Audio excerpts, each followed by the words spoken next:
Board পরীক্ষায় টুস complement থেকে একটা অঙ্ক তো আসবেই আসবে। দেখো একটা টুস কমপ্লিমেন্ট সলভ করার জন্য তোমাকে কত কিছু করতে হচ্ছে, কিন্তু আজকের ভিডিওতে আমি তোমাকে মাত্র 5 সেকেন্ডে কিভাবে টুস কমপ্লিমেন্ট করতে পারবে সেটা দেখিয়ে দিব। ধরো এই নাম্বারটা টুস কমপ্লিমেন্ট তোমাকে বের করতে হবে। তুমি যে কাজটা করবা, প্রথম 1 পাওয়ার আগ পর্যন্ত বা প্রথম 1 পাওয়া পর্যন্ত নাম্বারটাকে সরাসরি লিখে দিবা 100, যেটা ছিল সেটাই লিখে দিয়েছি। তারপর নাম্বারগুলোকে জাস্ট অপোজিট লিখবা।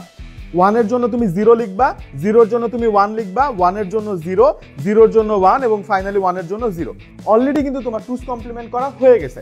এখন আরেকটা উদাহরণ দেখি। ধরো এই নাম্বারটাতে এখানে 1 না থেকে এখানে একটা 0 থাকলো, তাহলে আসলে কি হতো? তাহলে তুমি এই 1 পর্যন্ত অর্থাৎ 1 0 0 0 এই পর্যন্ত তুমি কি করতা? হুবহু যেটা ছিল সেটাই লিখে দিতা, এন্ড দেন তারপর 0 এর জন্য 1, 1 এর জন্য 0, 0 এর জন্য 1 এবং 1 এর জন্য 0 লিখে দিতা। আমি কমেন্ট সেকশনে তোমাকে আরো এরকম 5টা উদাহরণ দিয়ে দিচ্ছি, তুমি এই শর্টকাট ব্যবহার করে সবগুলো সলভ করে ফেলো এবং আমি কিন্তু চেক করে দেখবো যে কার অঙ্কগুলো হচ্ছে। এই একটা মনে রাখার জন্য রিলটা শেয়ার করে রাখো।